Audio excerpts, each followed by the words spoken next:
You know, before we get into the progression of change of direction training, I know Martin has a little trick up his sleeve to explain center of gravity management. So Martin, what do you got? Well, when we talked about everything being center of gravity management, a lot of times what's hard right off the bat for coaches or athletes is to really understand what the center of gravity really is.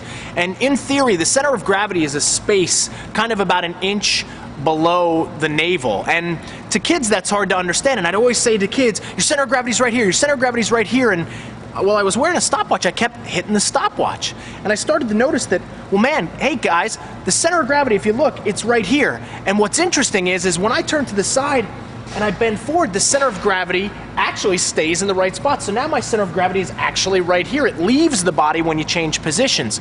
And then I started to tell kids, well, we want to manage this center of gravity with our movements. So if I start to move to the side, now my center of gravity is here, so my weight is now pulling me in this direction. I can understand better which way to move. So this became a great tool for me to start explaining center of gravity and how to manage it with kids. So as I move, if it's in front of me right here and my feet press down, I'm going to jump straight up in the air. But now as I move to the side and the center of gravity changes and now I press, I'm going to go in the direction of that center of gravity. So this became a great tool for you as a coach to maybe explain to kids, but to understand.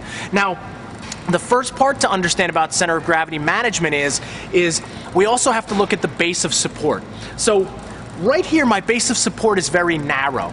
And my center of gravity right now is as far away from it as it could be. So the further my center of gravity is away from a narrow base of support, the more unstable I become.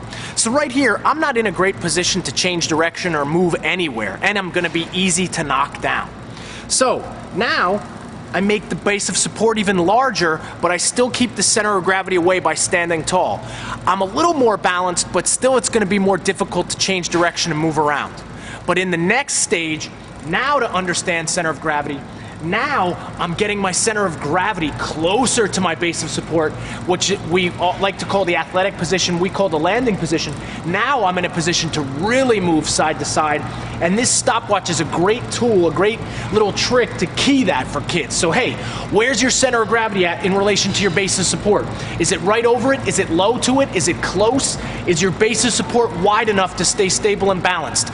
These are the first parts about change of direction or agility training you have to understand before we can move further into the progression.